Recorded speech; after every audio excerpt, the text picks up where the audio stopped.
बाली में भारत को मिली G20 की अध्यक्षता। इंडोनेशिया के राष्ट्रपति जोको विडोडो ने पीएम मोदी को सौंपा G20 समूह का नेतृत्व।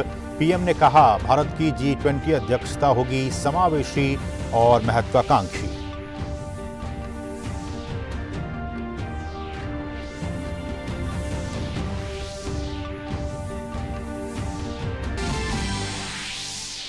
पीएम ने G20 शिखर सम्मेलन के दूसरे दिन डिजिटल ट्रांसफॉर्मेशन सत्र को किया संबोधित। गरीबी और जलवायु परिवर्तन के खिलाफ लड़ाई में डिजिटल तकनीक को बताया मददगार। कहा, डिजिटल एक्सेस को समावेशी और व्यापक होना जरूरी।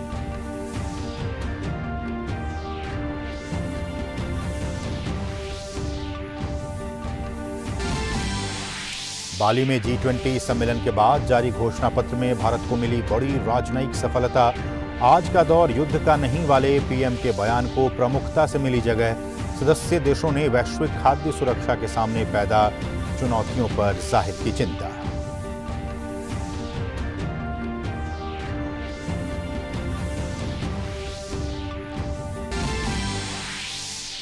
बाली शिखर सम्मेलन से अलग पीएम ने की द्विपक्षीय बैठकें। Britain, Germany, Australia, Italy, France और सिंगापुर के प्रधानमंत्री के साथ किया विचार विमर्श। सम्मेलन में आए राष्ट्राध्यक्षों को दिए नायाब तोहफे।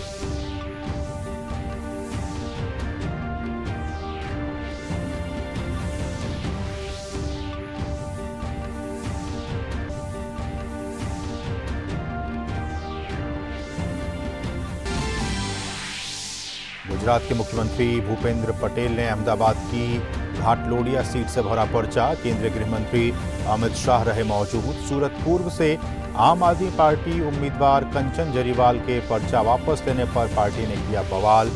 जरीवाला ने किसी दबाव से किया इनकार।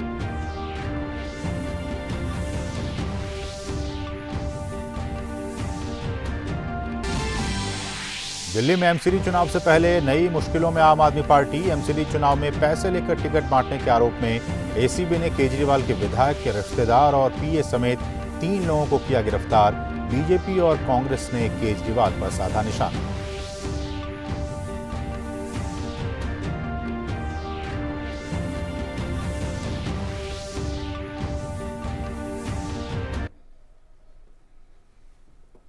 नमस्कार, डीडी न्यूज में आप सभी का बहुत बहुत स्वागत है। मैं हूं असीम मिश्रा। शुरुआत बड़ी खबर के साथ। G20 समूह की अगली बैठक 2023 में दिल्ली में होगी।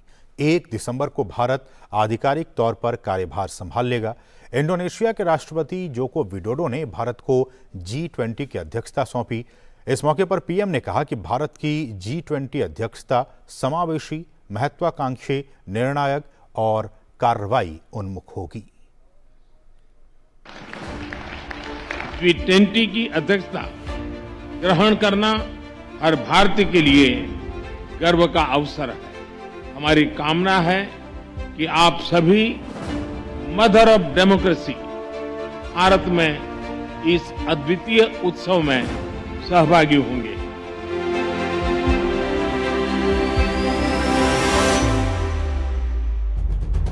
दुनिया की सबसे बड़ी 20 अर्थव्यवस्थाओं वाले इस समूह की अध्यक्षता मिलने के बाद प्रधानमंत्री नरेंद्र मोदी ने आश्वासन देते हुए कहा कि भारत की G20 अध्यक्षता समावेशी, महत्वाकांक्षी, निर्णायक और क्रिया उन्मुख होगी।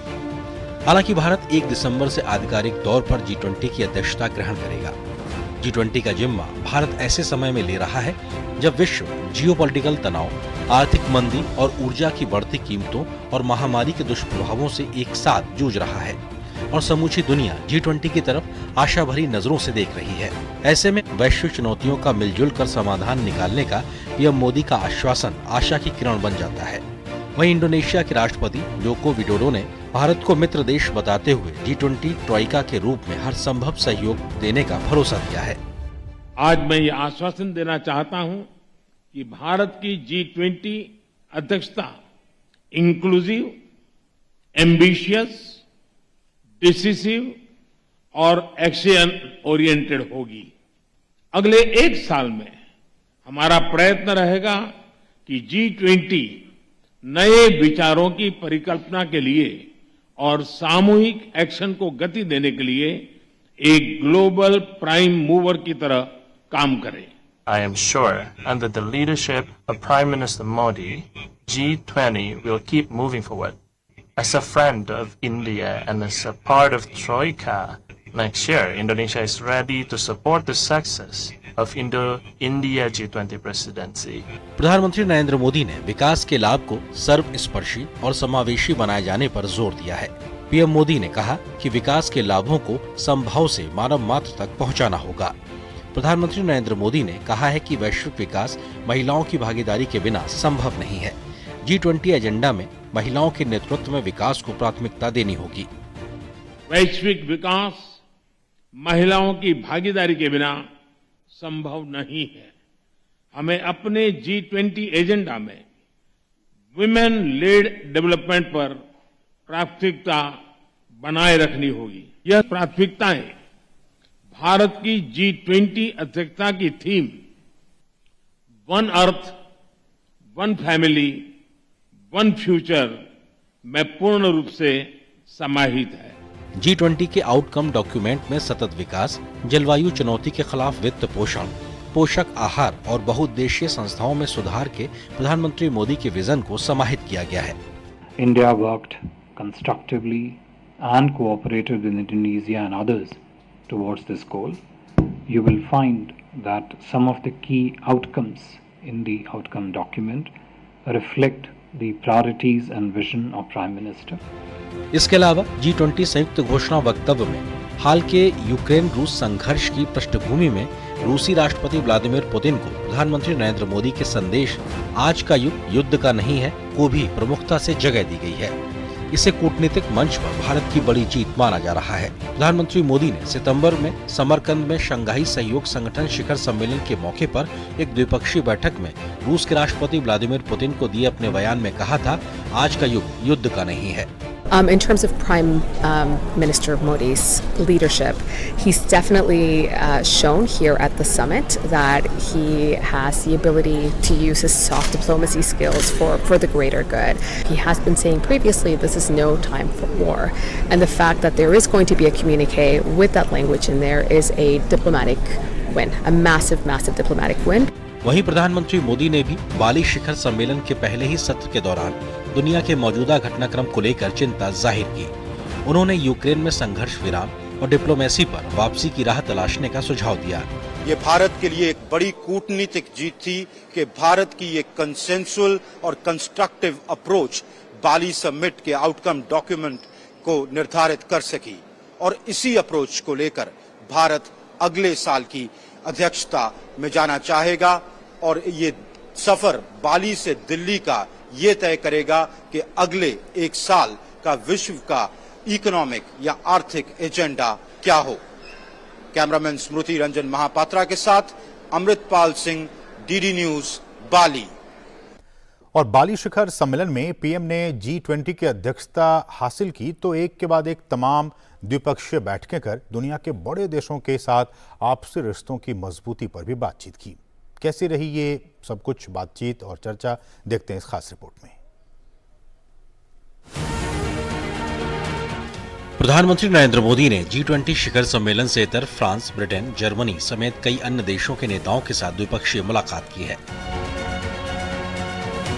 प्रधानमंत्री नरेंद्र मोदी ने G20 शिखर सम्मेलन से इतर बाली में फ्रांस के राष्ट्रपति इमैनुअल मैक्रों से द्विपक्षीय मुलाकात की। दोनों नेताओं ने रक्षा क्षेत्र में सहयोग बढ़ाने, सतत विकास और आर्थिक सहयोग को बढ़ाए जाने पर चर्चा की। प्रधानमंत्री मोदी ने सिंगापुर के अपने समकक्ष के साथ भी द्विपक्षीय मुलाकात की। सिंगापुर के प्रधानमंत्री ली सिएन लूंग से हुई मुलाकात के दौरान प्रधानमंत्री मोदी ने दोनों देशों के बीच कई क्षेत्रों जैसे ग्रीन इकोनॉमी, नवीकरणीय ऊर्जा, फिनटेक और व्यापारिक क्षेत्र में सहयोग बढ़ाने के साथ ही एक्ट ईस्ट पॉलिसी को मजबूती देने पर भी बात की। इसके अलावा जर्मनी के चांसलर ओलाफ शोल्ज से प्रधानमंत्री मोदी ने द्विपक्षीय मुलाकात की। दोनों नेताओं ने ग्रीन और सतत विकास पर हाल ही में हुए साझेदारी की प्रगति की समीक्षा भी की। व्यापार, निवेश, रक्षा और इंफ्रा विकास के क्षेत्र के संबंधों को प्रगाढ़ बनाने पर भी दोनों नेताओं के बीच बातचीत हुई। बाली में भारत ऑस्ट्रेलिया के प्रधानमंत्रियों के बीच भी द्विपक्षीय मुलाकात हुई। प्रधानमंत्री नरेंद्र मोदी और उनके समकक्ष एंथोनी अल्बानीज ने दोनों देशों के आपसी हितों के मुद्दे पर बातचीत की। दोनों नेताओं ने समग्र रणनीतिक साझेदारी को प्रगाढ़ बनाने के अलावा शिक्षा, नवोन्मेष, समुद्री सुरक्षा के क्षेत्र में सहयोग बढ़ाने पर चर्चा की। प्रधानमंत्री नरेंद्र मोदी की द्विपक्षीय मुलाकातों में एक और खास मुलाकात रही यूके के प्रधानमंत्री ऋषि सुनक के साथ। ऋषि सुनक ने हाल ही में ब्रिटेन में प्रधानमंत्री का पदभार संभाला है और प्रधानमंत्री मोदी के साथ उनकी ये पहली द्विपक्षीय मुलाकात रही। प्रधानमंत्री नरेंद्र मोदी और इटली की प्रधानमंत्री जॉर्जिया मेलोनी ने बाली में द्विपक्षीय बातचीत की। दोनों नेताओं ने व्यापार, ऊर्जा, रक्षा और आतंकवाद का मुकाबला करने सहित विभिन्न क्षेत्रों में द्विपक्षीय सहयोग को और मजबूत करने के तरीकों पर चर्चा की। इससे पहले G20 के बाली शिखर सम्मेलन के दूसरे दिन प्रधानमंत्री मोदी ने सदस्य देशों के अन्य नेताओं के साथ मैंग्रोव के जंगल का दौरा किया। इस दौरान मैंग्रोव के संरक्षण के साथ ही इंडोनेशिया में पारंपरिक तौर पर जल संरक्षण की विधि की भी जानकारी G20 समूह के नेताओं को दी गई। पारंपरिक तौर पर वहां जल संरक्षण की विधि को सुबक कहा जाता है। सभी आमंत्रित नेताओं ने मैंग्रोव का पौधा भी रोपा। दुनिया के सामने जलवायु परिवर्तन की गंभीर चुनौती के बीच G20 ने पर्यावरण को संरक्षित रखने का संदेश भी दिया। इंडोनेशिया द्वारा मैंग्रोव के इस विशेष जंगल में नए पौधों को तैयार करने की नर्सरी और पूरे इकोसिस्टम को समझा। नर्सरी में 63,000 पौधे तैयार करने की व्यवस्था है। इंडोनेशिया ने 2024 तक 6 लाख हेक्टेयर में मैंग्रोव विकसित करने का लक्ष्य रखा है। मैंग्रोव जंगल में ही एक मत्स्य तालाब भी मौजूद है जो कि 1,300 हेक्टेयर में फैला हुआ है। अरुण शर्मा के साथ अमृतपाल सिंह की report, DD news. Jammu Kashmir के किश्तवाड़ जिले के मारवाह इलाके में वाहन चालक के कंट्रोल खो देने से एक बड़ी दुर्घटना हुई है। एक टाटा सूमो गाड़ी खाई में गिर गई, जिससे मौके पर ही 8 लोगों की मौत हो गई। शवों को खाई से निकाल लिया गया है। किश्तवाड़ के उपायुक्त दिवांश यादव ने कहा है कि दुर्घटना किश्तवाड़ से 95 किलोमीटर दूर अलसर गांव के पास उस वक्त हुई जब चालक ने वाहन पर से नियंत्रण खो दिया। दुखद घटना हुई है जिसमें कि एक टाटा सूमो है जो कि रेनई पंचायत में जा रही थी और वहाँ पे वो खाई में गिरी है। उसमें खाई में गिरने के बाद 8 बॉडीज़ बरामद हुई हैं और अभी सारी बॉडीज़ को नौपाची में CHC मड़वा में शिफ्ट किया गया है और बाकी जगह का छानबीन हो रहा है। उम्मीद है कि कोई और बॉडीज़ नहीं मिलेंगे तो हम ऑपरेशन को अकॉर्डिंगली कंक्लूड करेंगे। हिमाचल प्रदेश के कुल्लू और मंडी जिले में बुधवार रात भूकंप के झटके महसूस किए गए। फिलहाल जान माल के किसी नुकसान की खबर नहीं है। राष्ट्रीय भूकंप विज्ञान केंद्र के मुताबिक भूकंप रात 9:21 पर आया। रिक्टर स्केल पर भूकंप की तीव्रता 4.1 मापी गई। भूकंप का केंद्र मंडी से 27 किलोमीटर उत्तर पश्चिम में जमीन से 5 किलोमीटर की गहराई में था। उपराष्ट्रपति जगदीप धनखड़ ने नियंत्रक और महालेखा परीक्षक के सप्ताह भर चलने वाले ऑडिट दिवस समारोह का उद्घाटन किया। कार्यक्रम में बोलते हुए उपराष्ट्रपति ने कहा कि कैग द्वारा हासिल किए गए भरोसे की बदौलत आज इस संस्थान की प्रतिष्ठा शीर्ष पर है। उपराष्ट्रपति जगदीप धनखड़ ने कहा है कि देश के सर्वोच्च लेखा परीक्षा निकाय नियंत्रक और महालेखा परीक्षक कैग ने वर्षों से एक संस्थान के रूप में अपनी मजबूती का उदाहरण दिया है। नई दिल्ली स्थित कैग के सप्ताह भर चलने वाले ऑडिट दिवस समारोह के उद्घाटन भाषण में बोलते हुए उपराष्ट्रपति ने कहा कि संस्था द्वारा हासिल किया गया भरोसा कैग प्रमुखों के प्रयासों का परिणाम है। CAG as an institution over the years has exemplified spinal strength. This elevated status is consequence of seminal leadership the institution has been benefiting from. कार्यक्रम के बाद मीडिया से बात करते हुए कैग प्रमुख गिरीश चंद्र मुर्मू ने कहा, हमें प्रासंगिक बने रहने के लिए निरंतर नवोन्वेष करने की जरूरत है। ये कार्यक्रम साल भर की गतिविधियों का दिशा सूचक है। ये कार्यक्रम में हम अपने पूरे साल का उपलब्धियां, जो ऑफिसर्स अच्छा काम किया उनको भी प्रोत्साहित करना और आगे हमारा क्या कार्यक्रम रहेगा इसके बारे भी एक दिशा सूचक अवसर मिल जाता है। ऑडिट दिन के दिवस के इस अवसर पर हम लोग ने एजिस कॉन्फ्रेंस भी रखा हुआ है। इस दौरान उप नियंत्रक एवं महालेखा परीक्षक प्रवीण मेहता ने कहा कि उपराष्ट्रपति के उद्बोधन से संस्थान को प्रेरणा मिली है। ऑडिट दिवस पे जैसे मैंने कहा कि हम स्टॉक लेते हैं कि हमने क्या किया है, क्या आगे करना है। तो पिछले ऑडिट दिवस और आज से उस टाइम अगर उस साल में हमने 120 रिपोर्ट अप्रूव करवाए, इस साल हमने 182 रिपोर्ट्स। फिर इंटरनेशनल अरीना में भी हमने काफ़ी काम करते हैं। कार्यक्रम में मौजूद नव प्रशिक्षु ऑडिट अधिकारियों ने प्रशिक्षण के 2 साल के दौरान आयोजित इस महत्वपूर्ण दिवस को अविस्मरणीय बताया है। हमने ये 2 साल में बहुत सारी बातें सीखी हैं। हमने सबसे पहले तो अपना जो काम हमें करना होता है वो सीखा हमने, पर उससे ज़्यादा महत्वपूर्ण होता है जो सिविल सर्विसेज की वैल्यूज़ होती हैं वो हमने सीखी है। ये 2 साल का ट्रेनिंग हमारे लिए एक बहुत इनरिचिंग एक्सपीरियंस था in terms of our personality development, the knowledge of audit and accounts जो हमें मिला। फाइनली जिस दिन का इंतज़ार रहता है कि हम सारी ट्रेनिंग पूरी होके अब हम फील्ड में जाएंगे देश की सेवा करने के लिए, तो काफ़ी खुशी का माहौल है।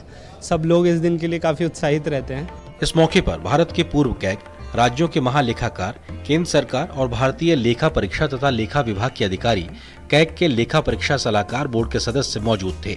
भारत के नियंत्रक एवं महालेखा परीक्षक द्वारा आयोजित द्वितीय ऑडिट दिवस में शिरकत करने आए उपराष्ट्रपति ने न केवल कैग के कार्यों की सराहना की, बल्कि देश में रिफॉर्म, परफॉर्म और ट्रांसफॉर्म के साथ सुशासन को स्थापित करने में कैग के कार्यों को रेखांकित भी किया। मेरे सहयोगी कैमरामैन राजेश शर्मा के साथ मैं O P Yadav, DD news, Delhi. Bala Saheb Thackeray के स्मृति दिवस की पूर्व संध्या पर मुंबई के सावरकर सभागृह में अभिवादन कार्यक्रम आयोजित किया गया। इस मौके पर महाराष्ट्र के मुख्यमंत्री एकनाथ शिंदे ने कहा कि सावरकर जी के विचारों को अपनी कृति में बाला साहेब ठाकरे ने सामने रखा। उनका हिंदुत्व ही राष्ट्रीयत्व है।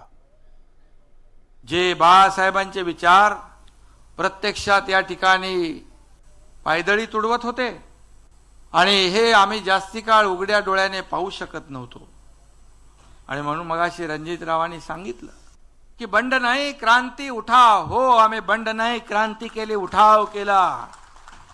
याला देखील धाडस लागतं। वेडेच इतिहास घडवतात, ध्येय वेडे। वेडात वीर दौडले 7 होते ते आमचे 50। उप मुख्यमंत्री देवेंद्र फडणवीस ने कहा कि वीर सावरकर जी आजादी से पहले भी कारावास में थे, लेकिन आजादी के बाद भी सावरकर को वैचारिक कारावास झेलना पड़ा। सावरकर और ठाकरे जी के विचार एक समान हैं। बाळासाहेबांना मानवंदना देताना आपण हा निर्धार करूया की ज्या विचारांनी बाळासाहेबांनी शिवसेना उभी केली तो विचार मरुदीला जाणार नाही। काय वाटेल ते झालं तरी तो विचार जिवंत राहील आणि जोपर्यंत सावरकरांना अपमानित करणारे या देशामध्ये या सगळ्या अपमानित करणाऱ्यांचा विचार हा जमिनीमध्ये गाडल्याशिवाय आम्ही शांत बसणार नाही। हा निर्धार आपण सगळे करू। बुधवार को राष्ट्रीय प्रेस दिवस मनाया गया। इस मौके पर दिल्ली में एक कार्यक्रम का आयोजन किया गया। अपने संबोधन में केंद्रीय सूचना और प्रसारण मंत्री अनुराग सिंह ठाकुर ने कहा कि पिछले 75 वर्षों में देश में लोकतंत्र का जो विकास हुआ है उसमें मीडिया और देश के युवाओं की अहम भूमिका रही है।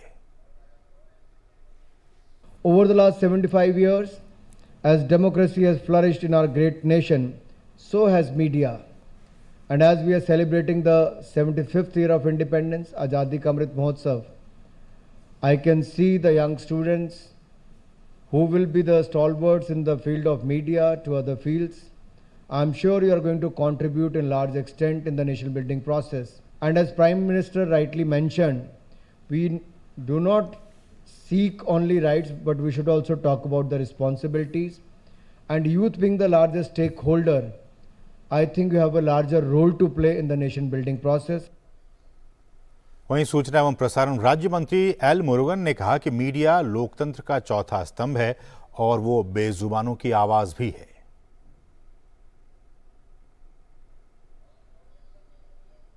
Very important role playing by the press. The press is the fourth pillar of the democracy. Legislature, judiciary, execution. After this press is the fourth pillar of the democracy. The press, not only they are taking the news, they are giving the suggestions to the government also, and policies. They're taking the government policies, government schemes to the last, up to the last citizen. So our press, they are the voice for the voiceless. सूचना एवं प्रसारण सचिव अपूर्व चंद्र ने Abu Dhabi में आयोजित global media Congress को संबोधित किया। सतत विकास लक्ष्यों और मीडिया संबंधी एक पैनल डिस्कशन में भाग लेते हुए सूचना एवं प्रसारण सचिव ने कहा कि सतत विकास लक्ष्यों को प्राप्त करने में मीडिया की अहम भूमिका है। उन्होंने कहा कि परिचर्चा में सोशल मीडिया के दुरुपयोग पर भी चिंता जताई गई। The concern which many people have is about the credibility of this social media, because in the race to be the first to put out something, many a times credibility is takes a beating, and the content which goes out is not fully edited like in the traditional media. It is not the oversight is not there. So this has been the major concern. In the context of India, what we have been saying is that we have a regulatory structure on social media. About social media, we have been very active. We are also engaging with the intermediaries. वहीं सूचना एवं प्रसारण सचिव ने Covid काल में media की भूमिका की भी सराहना की। We have seen that the media played a very positive role during the COVID vaccination campaign. We were successful in 2.1 billion administering 2.1 billion doses, which is a record and a sort of a unthinkable achievement, which was made possible with the support of media, social media during COVID times. And media also runs many positive campaigns for conserving water or saving power or washing hands before eating food, things like that. So I think it is it is a sort of a collaboration which we have in our country with the media, and I think it works positively. Varanasi में बुधवार से काशी तमिल संगमम का आयोजन किया जा रहा है। 1 महीने तक चलने वाले इस कार्यक्रम से काशी और तमिलनाडु के बीच सदियों पुराने ज्ञान, विज्ञान और सांस्कृतिक संबंध और भी मजबूत होंगे। काशी हिंदू विश्वविद्यालय पूरी तरह सुसज्जित है भारतीय भारतीयता के विशाल समागम के लिए। काशी और दक्षिण भारत के सांस्कृतिक सेतु बंध को और मजबूत करने के लिए पूरे मास भर वाराणसी में काशी तमिल संगम का आयोजन हो रहा है, जो 17 नवंबर से 16 दिसंबर तक चलेगा। इस आयोजन में तमिलनाडु के सभी जिलों से करीब 2500 प्रतिनिधि काशी आएंगे। काशी और तमिलनाडु के बीच सदियों पुराने ज्ञान, विज्ञान, सांस्कृतिक और दार्शनिक संबंधों को मजबूत करना इस आयोजन का प्रमुख लक्ष्य है। काशी का और तमिलनाडु का बहुत घनिष्ठ संबंध है। हजारों सालों से ये संबंध है। केवल आध्यात्मिक संबंध नहीं, आध्यात्मिक, शैक्षिक और वैज्ञानिक सभी प्रकार के संबंध है। केंद्रीय शिक्षा मंत्रालय के निर्देशन में IIT मद्रास और काशी हिंदू विश्वविद्यालय इस समागम का आयोजन कर रहा है। महीने भर के इस आयोजन के तहत कुल 12 समूह पर काशी प्रवास पर आएंगे। इसमें छात्र, शिक्षक, कलाकार, हस्तशिल्पी, युवा, किसान और समाज के हर वर्ग के प्रतिनिधि शामिल होंगे। तमिलनाडु से लगभग 2500 लोग 12 ग्रुप्स में काशी विजिट करेंगे, यहाँ पर आएंगे और 2 दिन काशी को समझेंगे, काशी में रहेंगे और यहाँ की संस्कृति को समझेंगे और अपनी जो संस्कृति है उसको यहाँ पर शेयर करेंगे। काशी हिंदू विश्वविद्यालय में अनेक बौद्धिक सत्रों और सांस्कृतिक कार्यक्रमों का आयोजन किया जाएगा। काशी आने वाले तमिल समुदाय के लोग काशी विश्वनाथ धाम, गंगा आरती और नगर भ्रमण के साथ ही स्थानीय लोगों से संवाद भी करेंगे। वाराणसी प्रवास के बाद इनका प्रयागराज और अयोध्या के भ्रमण का भी कार्यक्रम है। काशी तमिल संगम को लेकर स्थानीय लोगों और आमजनों में जबरदस्त उत्साह है। Before 6th century, we have the proof of the Kashi and all the temples in the mentioned over there in Sangam literature, classical Tamil Sangam literature.